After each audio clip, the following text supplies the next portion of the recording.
नहीं, okay next ma'am आते lecture हैं। ज्वाइन करके साइड पे रख देती हूँ। अभी की है माइक्रोफोन नहीं चल रहा, तो ठीक है, क्या करें ना, नेक्स्ट क्लास में आप सबके माइक्रोफोन चलने चाहिए, ये इश्यूज अपने रिजोल्व करें। बल्कि आपके सबके कैम चलने चाहिए, मैं किसी भी टाइम किसी भी स्टूडेंट से कहूँ कि अपना कैमरा ऑन कर दें तो वो ऑन होना चाहिए। तो ये इश्यूज अब ऑनलाइन क्लासेस है तो काइंडली इनको रिजोल्व करें। अच्छा, अगर हम एसक्यू है क्या इसी तरह मैसेज टाइप करके बता दें फिलहाल।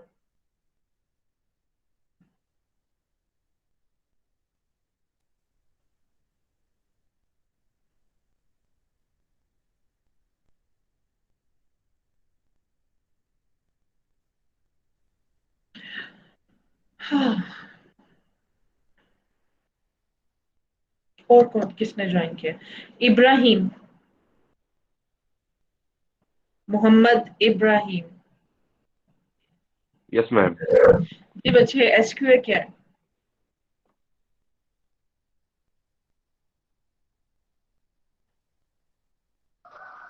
सॉरी मैम, नहीं रिवाइज किया। नहीं रिवाइज किया।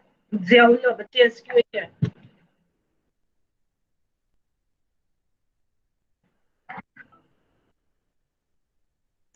जियाउल्लाह।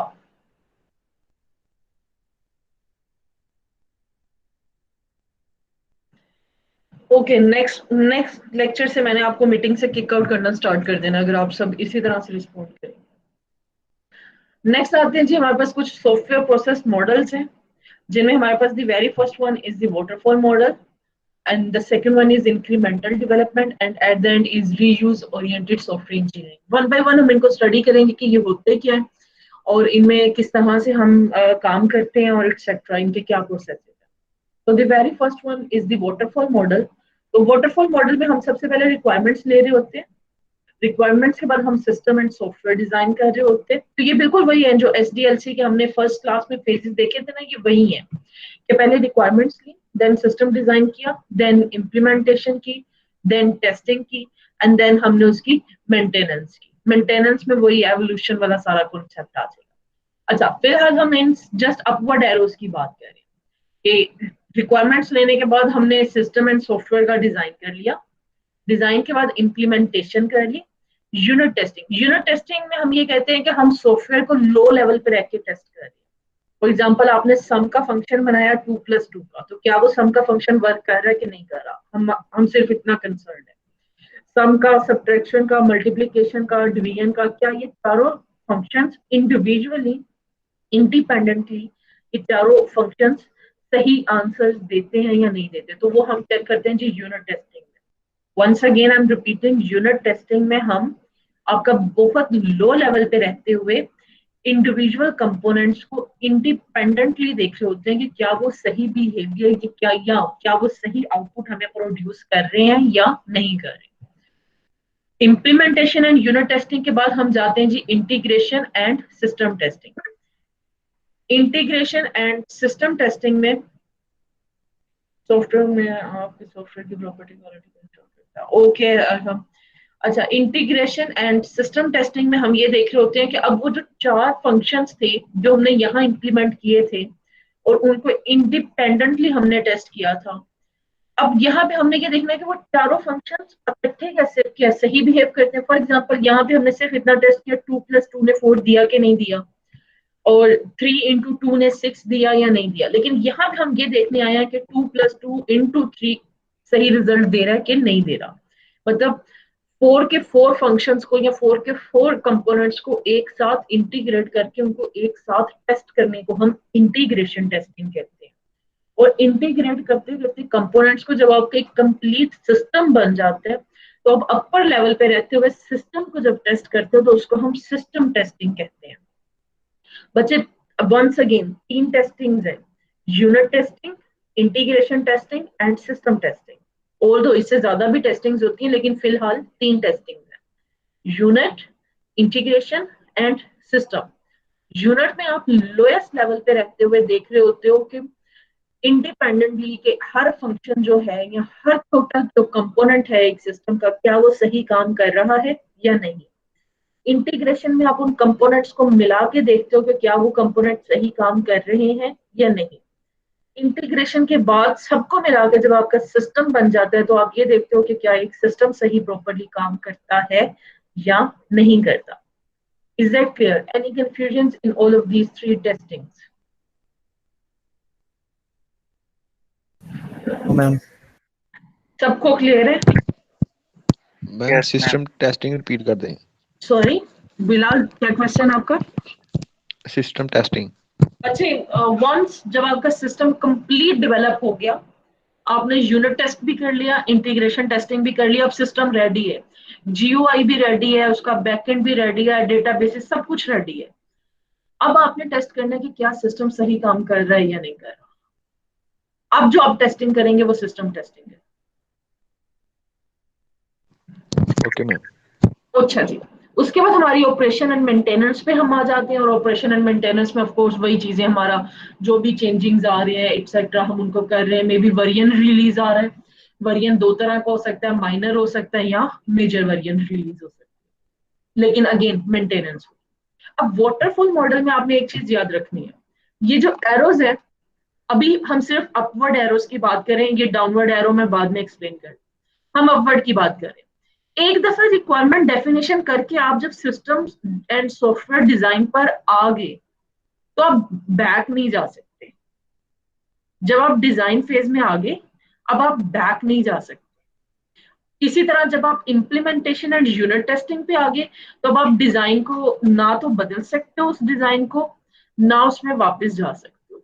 इसी तरह जब इंटीग्रेशन एंड सिस्टम टेस्टिंग में आ गए, तो आप रिक्वायरमेंट में वापस नहीं जा, मतलब आप जब एक फेज को कंप्लीट कर लोगे ना, यू आर श्योर कि कंप्लीट रिक्वायरमेंट्स डेफिनेशन हो चुकी है, फिर आप डिजाइन पे जाओगे. और वंस आप डिजाइन कंप्लीट कर लोगे, फिर आप इम्प्लीमेंटेशन एंड यूनिट टेस्टिंग पे जाओगे. और जब ये कंप्लीट हो जाएंगी 100%, फिर आप नेक्स्ट जाओगे और फिर नेक्स्ट जाओगे. इसमें किसी को कोई कंफ्यूजन? No ma'am. क्लियर है? Yes ma'am. जिस तरह आपकी याद है, मैंने फर्स्ट लेक्चर में आपसे वाटरफॉल का जिक्र किया था, जो एक एक्चुअल वाटरफॉल होती है. तो वाटरफॉल जो है वो सिर्फ ऊपर से नीचे की तरफ आ रही होती है. वो ऐसे तो नहीं होता है कि नीचे से पानी ऊपर जाने शुरू हो जाए. वाटरफॉल में ऐसे नहीं होता. वाटरफॉल सिर्फ वन डायरेक्टेड होती है, उसकी वन सिंगल डायरेक्शन होती है. तो बिल्कुल वाटरफॉल मॉडल में यही होगा कि आप रिक्वायरमेंट के बाद जब डिजाइन पे आ गए हैं तो आप आ गए, अब आप बैक नहीं जा सकते. अब आप रिक्वायरमेंट को चेंज नहीं कर सकते, वो आपका लॉक हो जाता है वो वाला फेज. डिजाइन से जब इम्प्लीमेंटेशन पे चले गए तो डिजाइन वाला फेज लॉक हो गया, अब आप उसमें वापस नहीं जा सकते. अच्छा, अब आते हैं इन बैकवर्ड एरोस. ये जो बैकवर्ड एरो है ना, ये बेसिकली आपको सिर्फ इतना बता रहे हैं कि जो आप मेंटेनेंस कर रहे हो ना, फॉर एग्जांपल मेंटेनेंस के दौरान एक न्यू कोई सी अपडेट आई है. फॉर एग्जांपल आपका जो लाइब्रेरी मैनेजमेंट सिस्टम आपने बनाया वाटरफॉल से यहाँ आ गया. अब लाइब्रेरी मैनेजमेंट सिस्टम ये कहता है कि जितने स्टूडेंट्स बुक इशू कर रहे हैं ना, वो पहले अपनी आईडी से करते थे, लेकिन अब वो फिंगरप्रिंट से अपनी बायो ऑथेंटिकेशन करवा के बायोमेट्रिक ऑथेंटिकेशन करवाएंगे और फिर उनको बुक इशू होगी. अब ये एक न्यू रिक्वायरमेंट है, ये एक चेंज है, ये सिस्टम इवॉल्व हुआ. अब ये जो इवॉल्व हुआ है ना सिस्टम, अब आपने ये डिसाइड करना है कि इस सिस्टम की मेंटेनेंस आपने कौन से वाले फेज से शुरू करनी है. सो वेरी मच पॉसिबल कि अगर ये जो न्यू रिक्वायरमेंट आई है या जो ये न्यू आपके पास एक अपडेट आई है, मोस्ट प्रोबेबली आपको कहोगे कि हम दोबारा वापस जाएंगे जी रिक्वायरमेंट डेफिनेशन पे, और हम इस न्यू रिक्वायरमेंट की या इस न्यू अपडेट की रिक्वायरमेंट्स कलेक्ट करेंगे. जब आप रिक्वायरमेंट्स कलेक्ट कर लोगे तो आप डिजाइन पे जाओगे, विच मीन्स अब आप वापस नहीं जा सकते. डिजाइन से इम्प्लीमेंटेशन, दिस एंड दिस. ठीक है. और इन सम केसेस हम ये देखते हैं कि हमारे पास अगर रिक्वायरमेंट्स मतलब इतनी कोई डिफिकल्ट नहीं है या इट्स ऑलरेडी देयर समथिंग, तो हम डायरेक्ट जो है उस न्यू अपडेट की इम्प्लीमेंटेशन पे भी जा सकते हैं. फॉर एग्जाम्पल अगर कोई बग आ जाता है मेंटेनेंस के दौरान, तो उसकी रिक्वायरमेंट डेफिनेशन या डिजाइन करने की जरूरत नहीं है हमें, वो पहले से डन है. तो हम सिर्फ और सिर्फ डायरेक्ट मेंटेनेंस में यहाँ पे इम्प्लीमेंटेशन एंड यूनिट टेस्टिंग पे आ जाएंगे. हम ये करेंगे, देन इंटीग्रेशन और सिस्टम टेस्टिंग करेंगे, और फिर हम दोबारा इस फेज में आ जाएंगे. अब आपको क्लियर हुआ? एनी कंफ्यूजन इन वाटरफॉल? वाटरफॉल में तो हम बैकवर्ड जाके चेंजिंग्स तो नहीं कर सकते इसके अंदर जाके हम दोबारा। एग्जिस्टिंग सिस्टम में कोई चेंज नहीं कर रहे हमदान, हम बैकवर्ड नहीं जा रहे, हम सिस्टम को मेंटेन कर रहे हैं। Okay ma'am. मतलब हम सिस्टम में कोई चेंज नहीं लेकर आ रहे, हम जो हमने एक दफा वाटरफॉल में रिक्वायरमेंट सिस्टम ये सब कुछ करके हम यहाँ पे आ गए ना, हम आ चुके हैं। आप ऐसे नहीं कर सकते कि ड्यूरिंग वाटरफॉल मॉडल आप इम्प्लीमेंटेशन से वापस डिजाइन पे चले जाओ, you can not do this. लेकिन जब आप एक दफा मेंटेनेंस स्टेज पे पहुंच गए हो, अब यहाँ पे अगर आपके पास कोई सी अपडेट आती है तो अब आप डिसाइड करते हो कि इस अपडेट के लिए आपने इनमें से कौन से फेज से स्टार्ट लेना है। इट्स जस्ट लाइक कि आप दोबारा से वाटरफॉल मॉडल उस अपडेट के लिए चला दो, ठीक है, लेकिन आप किसी इंटरमीडिएट फेज से भी शुरू कर सकते हो। Is that clear everyone? Ma'am जी अहमद। मैम जब हम यहाँ से मेंटेनेंस से वापस रिक्वायरमेंट डेफिनेशन में चले जाएंगे अपनी जो भी कोई अपडेट आई होगी उसे करने के लिए, जी तो अगर हम चाहते हैं कि हम कोई और चेंजिंग भी कर ले, अब वापस तो हम आ ही चुके हैं रिक्वायरमेंट डेफिनेशन में, तो वो हम कर सकते हैं उसमें या नहीं? अगर आप रिक्वायरमेंट डेफिनेशन में हो और उस टाइम पे आप मजीद रिक्वायरमेंट्स लेना चाहते हो, yes you can do that. Okay ma'am. Any other questions? लेकिन वो अहमद वो पार्ट आपकी मेंटेनेंस का होगा, ओके मैम। ठीक है, it should be a part of your maintenance. Okay ma'am. जी क्लियर है सबको? ओके जी हमदान। मैम ये वाटरफॉल मॉडल इसीलिए फेल हुआ था कि इसके अंदर हम दोबारा बैकवर्ड जाके चेंजिंग नहीं कर सकते। ये फेल तो नहीं हुआ, आपसे किसने कहा है वाटरफॉल इज फेल? मैम मतलब कि ये ज्यादा यूजफुल नहीं रहा बाकी दूसरे हाँ, मॉडल से। इस पे बात करते हैं, इस पे बात करते हैं कि वाटरफॉल क्यों यूज नहीं किया जाता या कहाँ किया जाता है, इस पे बात करते हैं। जी तो ठीक है। अच्छा, यहाँ तक फिलहाल क्लियर है सबको? वाटरफॉल का कंसेप्ट समझ में आया? उसके कंसेप्ट में किसी को कोई issue? Okay. Phases of waterfall model वही है जी, रिक्वायरमेंट एनालिसिस किया, डेफिनेशन बताई, सिस्टम एंड सॉफ्टवेयर डिजाइन किया, इम्प्लीमेंटेशन एंड यूनिट टेस्टिंग की, then integration and system testing की, operation and maintenance. Waterfall model की जो सबसे बिगेस्ट ड्रॉबैक है वो ये है कि वाटरफॉल मॉडल में अगर आप लेट्स से इस इम्प्लीमेंटेशन फेज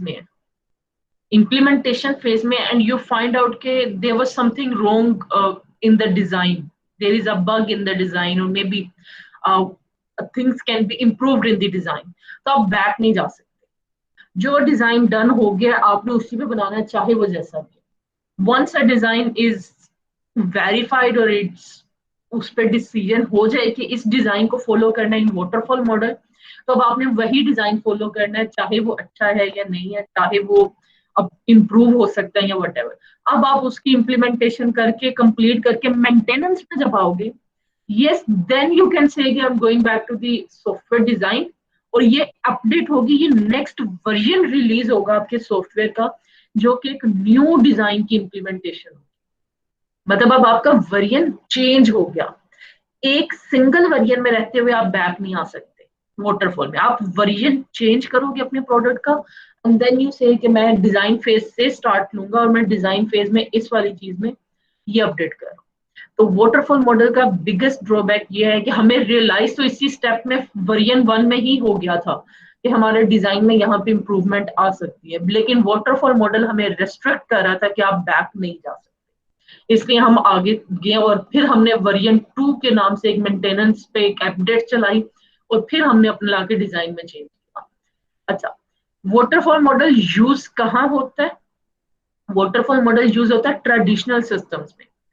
ट्रेडिशनल सिस्टम्स वो होते हैं जो साल हर साल से बनते आ रहे हैं, जिनकी आपको रिक्वायरमेंट्स क्लियर हैं, जिनके डिजाइन आपको पता है, जिनमें कोई खासा चेंज नहीं आ रहा है, जिनमें कुछ भी वो जो है अपडेट्स नहीं कोई खास आ रही, बहुत रिवायती सिस्टम्स हैं। रिवायती सिस्टम्स में आपका कोई भी ऐसा सिस्टम हो सकता है, फॉर एग्जांपल जो क्रूड ऑपरेशंस कर रहा हो। नॉर्मली इन रिवायती सिस्टम्स में आपके मिलिट्री के सिस्टम्स भी आ जाते हैं, जो आपके टैंकर्स होते हैं वो भी आ जाते हैं। आज से 20 साल पहले जो टैंकर था, जो टैंकर आज से 20 साल पहले जो कर रहा था वही आज भी वो कर रहा है। तो इस तरह के जो सिस्टम्स होते हैं इनमें हम वाटरफॉल मॉडल आज भी अप्लाई करते हैं। उसकी रीजन ये है कि वाटरफॉल मॉडल जो है ये इंश्योर करता है कि आपका जो एंड प्रोडक्ट होगी, जो एंड प्रोडक्ट आपको यहाँ मिलती है, जो डिप्लॉय आप करते हो, उसमें सब बग्स कम से कम होंगे, near to the zero bugs होंगे उसमें। वाटरफॉल मॉडल जो है ये एक ऐसा मॉडल है जो कि इंश्योर करता है कि आपका जो प्रोडक्ट होगी एंड वाली, उसमें एट लीस्ट उसमें कोई बग नहीं होगा। वो अप टू डेट होगी या नहीं ये एक अलग डिस्कशन है, लेकिन एटलीस्ट उसमें बग्स नहीं होंगे, या एटलीस्ट जो प्रोडक्ट है वो फेल नहीं होगी, वो चलती चलती क्रैश नहीं हो जाएगी आपकी प्रोडक्ट। वाटरफॉल ये इंश्योर करता है। वाटरफॉल लगता कहाँ है? ट्रेडिशनल प्रोजेक्ट्स में जो चलते आ रहे हैं, जिनकी रिक्वायरमेंट में चेंज नहीं आ रहा, उन प्रोजेक्ट्स में हम जो है वो वाटरफॉल मॉडल अप्लाई करते हैं। तो अब हमदान जो आपने बात बोली थी कि वाटरफॉल मॉडल फेल हो गया, ये फेल नहीं हुआ। जो आपके जितने भी इन 60s जितने सिस्टम्स डेवलप हो रहे थे वो वाटरफॉल से डेवलप हो रहे थे, लेकिन वाटरफॉल का सबसे बिगेस्ट ड्रॉबैक था कि ये चेंज को वेलकम नहीं करता था, चेंज को कैटर नहीं करता था। चेंज आता था और आपको स्टिल अपना साइकिल पूरा फॉलो करना है, और साइकिल कंप्लीट करके ही आप बाद में बैक जाके जो था वो चेंज अप्लाई कर सकते थे। तो ये ड्रॉबैक था जिसकी वजह से हम वाटरफॉल मॉडल को जो अपने आज के न्यू सिस्टम्स हैं या जो एंड्रॉइड की एप्लीकेशंस हैं एक्सेट्रा, हम उनमें वाटरफॉल मॉडल यूज नहीं कर सकते। इसलिए उनके लिए हमने दूसरे न्यू प्रोसेस मॉडल्स को इंट्रोड्यूस किया। लेकिन वाटरफॉल मॉडल आज भी आपके बहुत से प्रोजेक्ट्स में जो है वो यूज होता है। और इसका जो बिगेस्ट ड्रॉबैक था वो चेंज वाला है, लेकिन इसका जो बिगेस्ट बेनिफिट है वो ये है कि इट इंश्योर्स कि जो आपकी एंड प्रोडक्ट होगी उसमें बग्स जो हैं वो एज फ्यू एज पॉसिबल होगी। Is that clear everyone? Any questions? Any questions class? Ma'am फिर तो ये एक तरह से फायदे में भी है और नहीं भी। हाँ, बहुत हर चीज के प्रोज एंड कॉन्स होते हैं ना। तो जब आपका प्रोजेक्ट आएगा कोई भी, तो आपने डिसाइड करना है कि आप कौन से वाले पे काम करें। वाटरफॉल का एक और ड्रॉबैक है जो इसका बहुत बिगेस्ट ड्रॉबैक है, इसमें रिसोर्स वेस्ट हो रहा होता है। आपकी टीम्स होती है ना, रिक्वायरमेंट इंजीनियरिंग की अपनी टीम है, इम्प्लीमेंटेशन की अपनी, डिजाइन की। तो इसका मतलब कि अब जब रिक्वायरमेंट इंजीनियरिंग की टीम रिक्वायरमेंट्स कलेक्ट कर रही है, तो बाकी चार टीम्स आपकी कोई काम नहीं कर रही, वो फ्री है, आपका रिसोर्स वेस्ट हो रहा है। इसी तरह जब आपका डिजाइन वाली टीम काम कर रही है तो आपकी बाकी 4 टीम्स जो है वो फ्री है, कोई काम नहीं कर रही, रिसोर्स वेस्ट हो रहा है। तो ये भी वाटरफॉल का ड्रॉबैक है। बट वंस अगेन हर चीज के अपने प्रोज एंड कॉन्स है। तो आपने ये देखना होता है, आपने उनको वेट करना होता है, और आपने देखना होता है कि आप कौन से वाले प्रोसेस मॉडल को लेके चलोगे। Clear ji?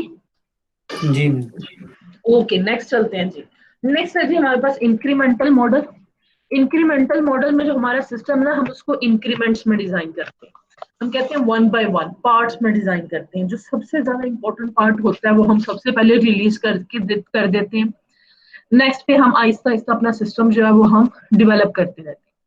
फॉर एग्जाम्पल आपकी जो उबर है, उबर ने कुछ इंक्रीमेंटल मॉडल टाइप की चीज की। उबर ने जो इसका उबर का वेरी फर्स्ट वर्जन आया, उसमें सिंपल एक छोटा सा गूगल मैप होता था जिसमें आप जिसमें आप अपना डालते थे, लोकेशन ऐड करते थे कि मुझे यहाँ पे जाना है, और वो आपको कोई ड्राइवर असाइन हो जाता था, and that is it.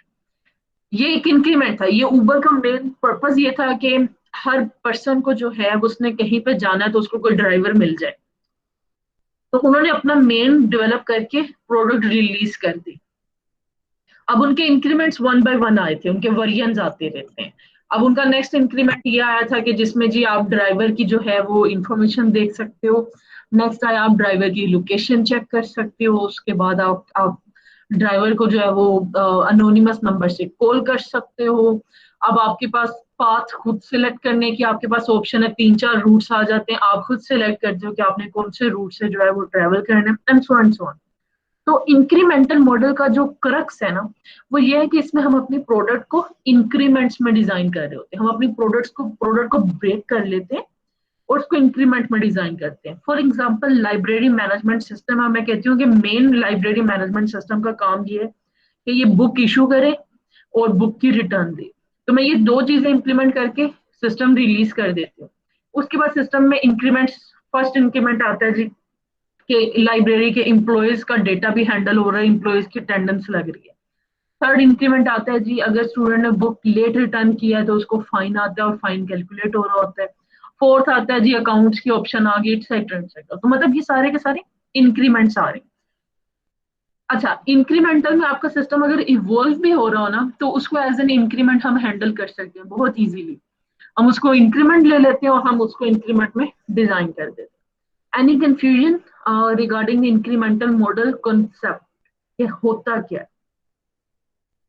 Any confusion class? Ma'am एक दो रिपीट कर दें उसको। इब्राहिम, जो इंक्रीमेंटल मॉडल होता है उसमें हम अपने सिस्टम को इंक्रीमेंट्स में डिजाइन कर रहे होते हैं, स्टेप बाय स्टेप डिजाइन कर रहे होते हैं। हम सारी की सारी रिक्वायरमेंट्स लिस्ट कर लेते हैं और हम डिसाइड करते हैं कि कौन से वाले इंक्रीमेंट में हमने कौन सी रिक्वायरमेंट्स फुलफिल करके डिप्लॉय करना है या रिलीज देनी है सिस्टम की। नॉर्मली जो आपकी गेम्स हैं वो इंक्रीमेंटल मॉडल्स पे बन रही होती हैं। उनका एक लेवल रिलीज हो जाता है पहला, वो आप प्ले कर रहे होते हो, फिर आप वेट करते हो, दूसरा इंक्रीमेंट आता है तो उसमें नेक्स्ट 10 लेवल्स आ जाते हैं, थर्ड इंक्रीमेंट में नेक्स्ट 5 लेवल्स आ जाते हैं, एंड सो। तो ये इंक्रीमेंटल मॉडल्स होते हैं। ये आहिस्ता आहिस्ता आपका सिस्टम जो है वो ग्रो कर रहा है, उसमें इंक्रीमेंट्स आ रहे हैं और आप इंक्रीमेंट्स ही में रहते हो अपने सिस्टम को डेवलप कर रहे हो। अच्छा, अब किस तरह डेवलप कर रहे हो? बिल्कुल उसी तरह डेवलप कर रहे हो, रिक्वायरमेंट इंजीनियरिंग करते हो, डिजाइन करते हो, उसको इम्प्लीमेंट करते हो, टेस्ट करते हो, इंटीग्रेट करते हो, फिर रिलीज करते हो। तो बिल्कुल उसी तरह से होता है। Any questions now? No ma'am. अच्छा, ये जो डायग्राम है ना, ये यही बता रही है, ये बता रही है कि एक आपने ब्रीफ डिस्क्रिप्शन कि आपका जो प्रोजेक्ट है वो एक्चुअली है क्या। लाइब्रेरी मैनेजमेंट सिस्टम था तो actually it's library management system, उसकी एक डिस्क्रिप्शन हमने लिख दी कि main purpose of the system जो है वो ये है। डिस्क्रिप्शन लिखने के बाद हम इस वाले फेज में आ गए, ये कंकरेंट एक्टिविटीज है, ये एक साथ भी चल सकती है। आप फॉर एग्जांपल आप एक इंक्रीमेंट आप उसकी रिक्वायरमेंट इंजीनियरिंग कर रहे हो और जो दूसरा इंक्रीमेंट है वो डेवलप हो रहा है और तीसरा इंक्रीमेंट वैलिडेशन में है, ठीक है। तो ये इस तरह से काम चल सकते हैं ना, क्योंकि इंक्रीमेंट्स में अब आपने डिवाइड कर ली अपनी प्रोडक्ट। तो you let's say you have 4 increments, increment 1 2 3 and 4।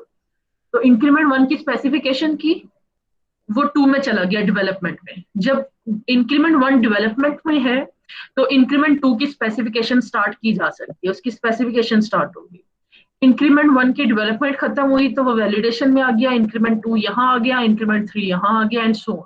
ये कंकरेंट एक्टिविटीज चल रही हैं और इनमें आप आगे पीछे भी जा सकते हो। मतलब डेवलपमेंट में रहते हुए आपको यू फेल्ट कि there was something missing in the specification of increment 1, तो आप बैक जाकर उसकी स्पेसिफिकेशन को दोबारा जो है वो चेक कर सकते हो या वैलिडेट करवा सकते हो।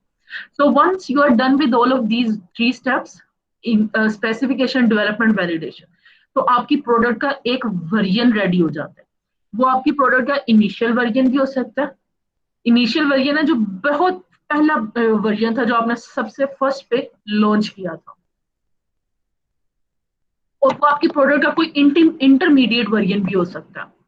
और इंटरमीडिएट वर्जन जो है ये आप जितने चाहें आप उतने इंटरमीडिएट वर्जन बना सकते हैं। दे कैन बी 10 20 30 100 200 और what ever, depends upon your product.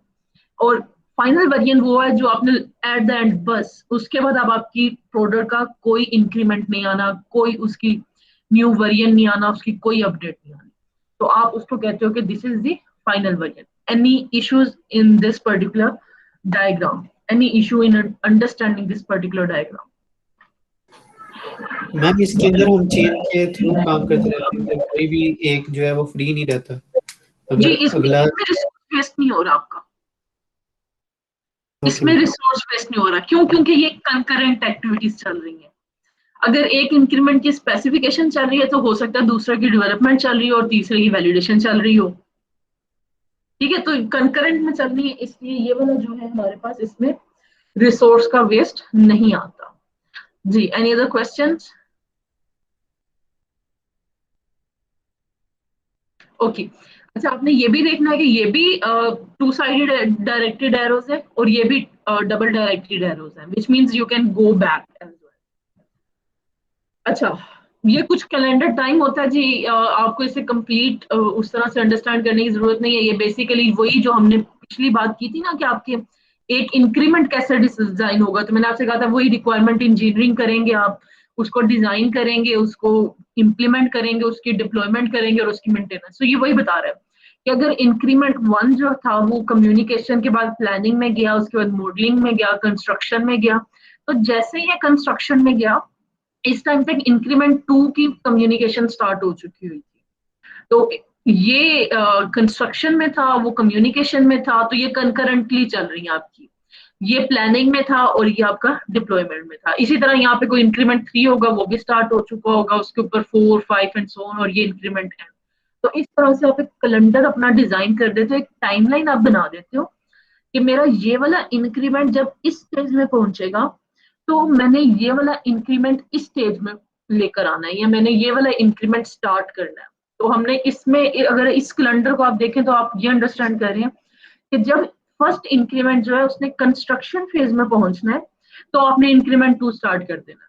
अब ये जरूरी नहीं कि ये कंस्ट्रक्शन में ही हो तो इंक्रीमेंट 2 मतलब स्टार्ट हो हर केस में। ये आपने खुद डिफाइन करना है कि आपका इंक्रीमेंट 1 कौन सी स्टेज में होगा जब आपका इंक्रीमेंट 2 स्टार्ट होगा। मतलब you yourself define this project calendar time, ठीक है। लेकिन इस पर्टिकुलर कैलेंडर में जब इंक्रीमेंट 1 कंस्ट्रक्शन में है तो इंक्रीमेंट 2 जो होगा वो कम्युनिकेशन में होगा। जी, एनी कंफ्यूजन इन दिस?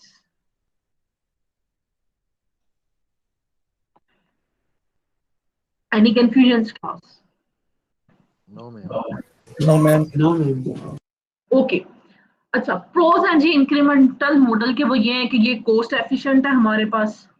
आपने देखा रिसोर्स वेस्ट नहीं हो रहा, रिसोर्स इज ऑल्सो वैल्यूएबल होता है, उसकी भी कोई कॉस्ट होती है। तो हमारे पास अच्छा है, हमारे पास कॉस्ट एफिशिएंट है ये। कस्टमर फीडबैक, ऑफ कोर्स हम इंक्रीमेंट बना रहे हैं तो देखें जैसे ये इंक्रीमेंट 1 बना, हमने रिलीज किया, हमें कोई ना कोई यूजर्स का फीडबैक भी मिल जाएगा, कस्टमर का फीडबैक भी मिल जाएगा।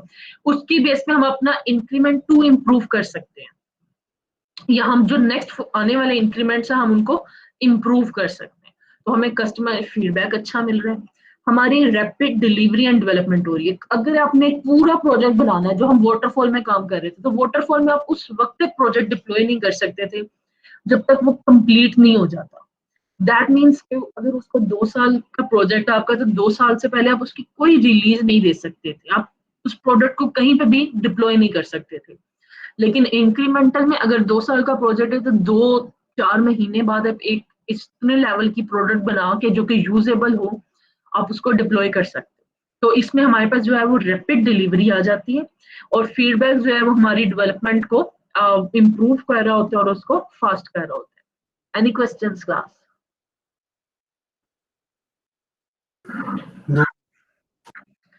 अच्छा, कौन सा जी इंक्रीमेंटल मॉडल के प्रोग्रेस को असेस करना मुश्किल हो जाता है? मतलब आपका एक कंकरेंटली आपके डिफरेंट इंक्रीमेंट्स चल रहे होते हैं और आपके मल्टीपल इंक्रीमेंट्स आपके पास एक सिस्टम में मौजूद होते हैं। तो उस टाइम पे इंक्रीमेंटल में रहते हुए ये आइडेंटिफाई करना कि आपकी प्रोग्रेस ऑफ दिस सिस्टम क्या है, ये डिफिकल्ट होता है। Once again it's difficult, not impossible. Incremental model में रहते हुए प्रोग्रेस को आइडेंटिफाई करने के लिए आपको लंबे चौड़े गैंट चार्ट्स बनाने पड़ते हैं, वर्क ब्रेकडाउन स्ट्रक्चर्स आपको डिफाइन करने पड़ते हैं, आपको पॉइंट्स असाइन करने पड़ते हैं, फंक्शनल पॉइंट्स होते हैं कुछ, देन आप जाके कहीं ना कहीं पे जो है वो आप देख सकते हो कि अब हमारा जो है वो सिस्टम की प्रोग्रेस क्या थी। अच्छा, दूसरा इसका कौन ये है कि सिस्टम डिग्रेड हो जाता है ओवर टाइम। अच्छा, सिस्टम डिग्रेड होने का ना ये एक डिबेटेबल बात है। इसमें बेसिकली इसकी रीजन ये है कि अगर आप अपने प्रोडक्ट में टाइम और मनी इन्वेस्ट नहीं कर रहे तो आपका सिस्टम डिग्रेड हो जाएगा। फॉर एग्जाम्पल, आपने एक वेबसाइट बनाई, ये ऊबर एप्लीकेशन की एक वेबसाइट बना दी, इसी तरह की कोई एप्लीकेशन थी, आपने वेबसाइट बना दी, लेकिन अब जो है वो एंड्रॉइड एप्लीकेशन का। But of course android application पे मूव करने के लिए you need to spend some money and you need to spend some time in developing and designing and etcetera. अगर आप ये चीजें इन्वेस्ट नहीं करते तो आपकी जो प्रोडक्ट है या जो आपका सिस्टम है वो डिग्रेड होता जाता है। वो आपके ट्रेंड को फॉलो नहीं करता। Any confusion class?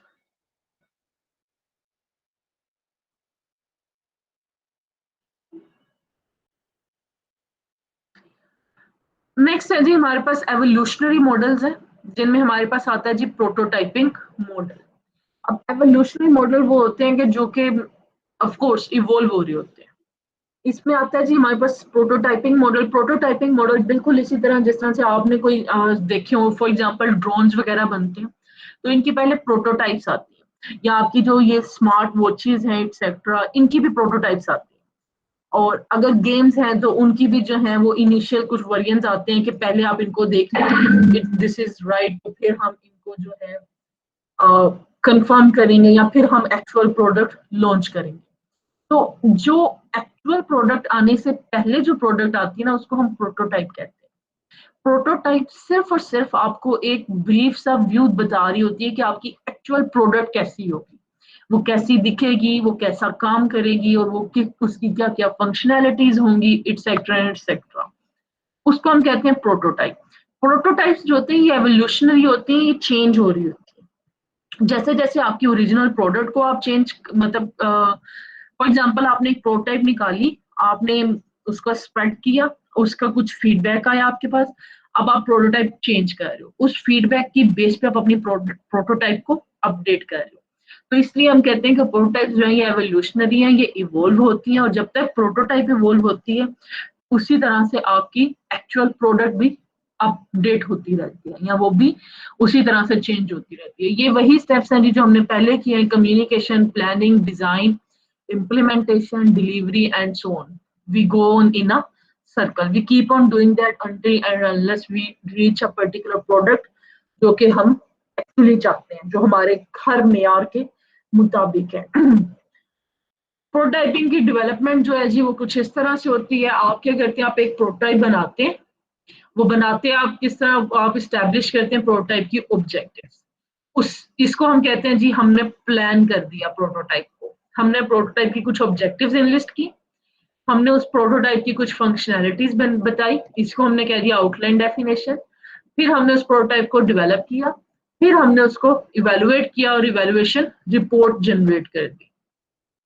Once again objectives enlist की जो कि हमारी प्रोटोटाइपिंग का प्लान थी, फंक्शनैलिटी जो कि हमारी आउटलाइन डेफिनेशन थी कि एक्चुअली प्रोटोटाइप क्या करेगी, डेवलप की तो एग्जीक्यूटेबल प्रोटोटाइप आ गई, और देन इवेलुएट की तो एक इवेलुएशन रिपोर्ट आ गई। इस इवेलुएशन रिपोर्ट की बेस पे आप दोबारा जाके जो है इन एक्टिविटीज, इन ऑब्जेक्टिव्स को भी चेंज कर सकते हो, या फंक्शनैलिटी, या यहाँ पे मतलब कहीं पे भी कोई चेंज आ रहा हो तो आप बैकवर्ड मूव कर सकते हो। Any questions class till here?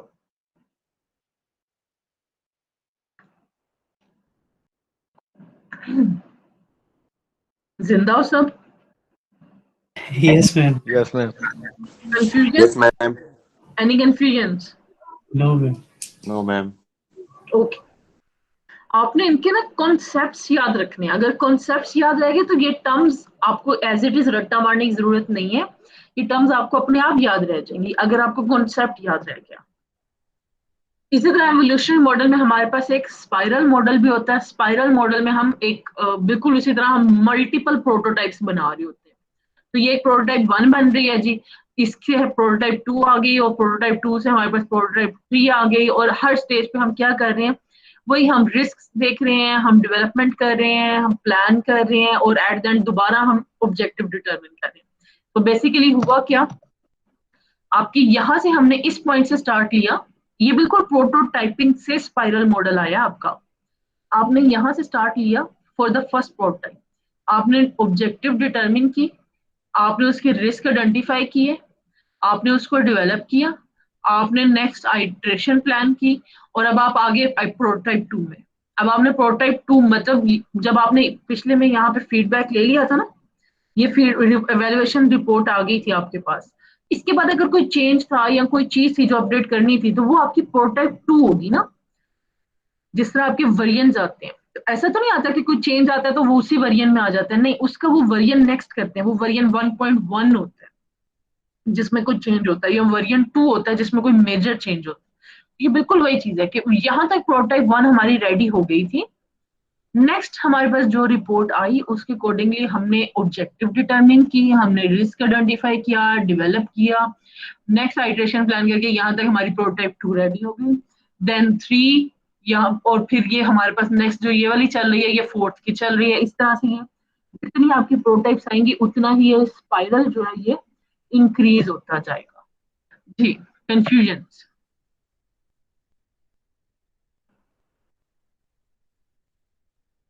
Class no confusion? Ma'am. अच्छा, डिफरेंस क्या था प्रोटोटाइप में और एवोल्यूशनरी में?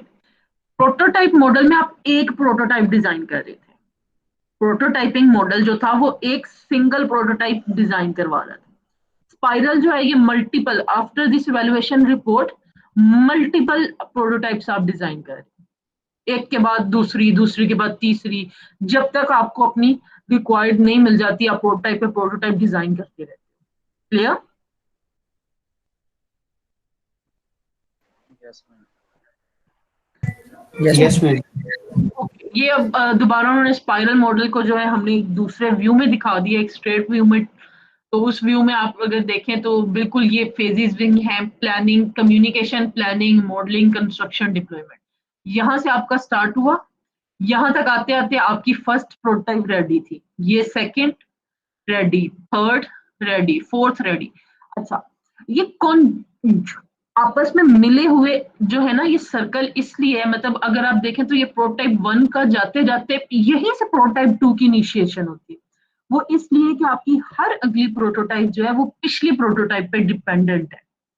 आपका हर जो अगला वर्जन होता है प्रोडक्ट का वो हर दूसरे अपने से पिछले वर्जन पे डिपेंडेंट होता है, या वो उसी वर्जन की एक अपडेट होती है, उसी वर्जन से वो निकलता है।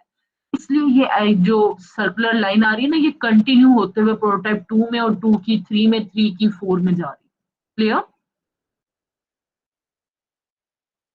मैम प्रोटोटाइप मॉडल में भी ऐसे ही होगा? प्रोटोटाइपिंग मॉडल में जी, प्रोटोटाइपिंग जैसे कि मॉडल में एक प्रोटोटाइप बन रही है बेसिकली। वो तो एक प्रोटोटाइपिंग बनेगी मैम जो मॉडल एक मिनट, आप ये कह सकते हो कि स्पाइरल मॉडल में ना प्रोटोटाइपिंग मॉडल एक पार्ट है इसका। स्पाइरल मॉडल में आप प्रोटोटाइपिंग मॉडल यूज करके प्रोटोटाइप्स बना रहे हो। हमदान, क्लियर हुआ? Yes ma'am. Okay, any confusion?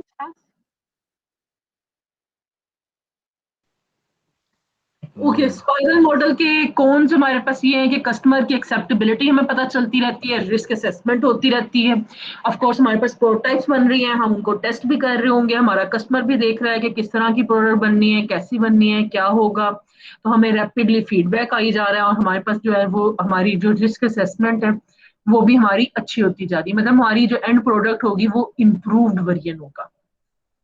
Any confusion class?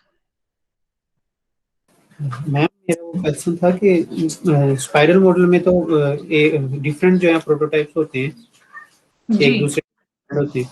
जब हम प्रोटोटाइप मॉडल बनाएंगे तो वो भी उसका जब हम नेक्स्ट वर्जन बनाएंगे वो भी एक दूसरे पे डिपेंड होगा? बच्चे यही तो बताया था हमदान के प्रोटोटाइपिंग मॉडल में एक ही प्रोटोटाइप, वो एक मॉडल बना, एक प्रोटोटाइप बनाने में हेल्प करता है, सिर्फ एक ही बनाएगा? वो सिर्फ एक बनाएगा। अगर आप ठीक उसको है दोबारा उससे दोबारा बना रहे हो ना, मतलब एक प्रोटोटाइप जी उसने मैम। बना दी, इवैल्यूएशन रिपोर्ट आ गई, फीडबैक आ गया, अब आप उससे दूसरी प्रोडक्ट बनाने जा रहे हो, दूसरी प्रोटोटाइप बनाने जा रहे हो, तो दैट मीन्स आप स्पाइरल मॉडल में रहते हुए प्रोटोटाइप को यूज कर रहे हो। ठीक है मैम। ठीक है, इट मीन्स आपका हाई लेवल जो मॉडल है वो स्पाइरल है और उसके इनसाइड में आप प्रोटोटाइपिंग मॉडल यूज कर रहे हो। जी ठीक है। Any other questions class?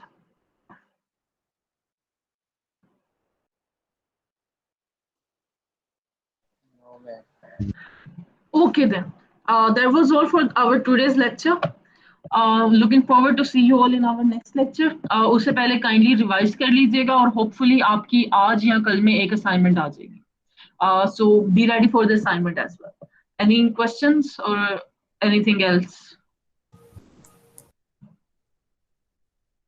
Okay then class, have a good day. Allah Hafiz.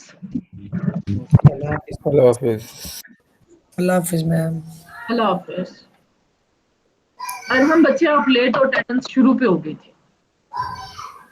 Class में टाइम पे आया करें।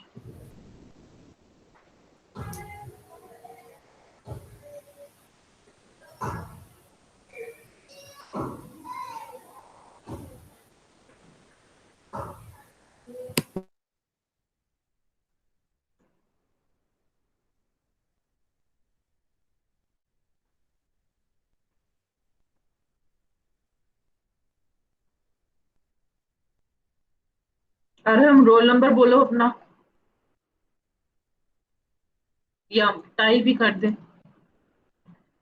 Roll number Arham 0397। जी, और किसी की? मैम मेरी भी रहती जी, रोल नंबर बताएं बच्चे। 20F0119। मैम मेरी भी रहती है बताएं।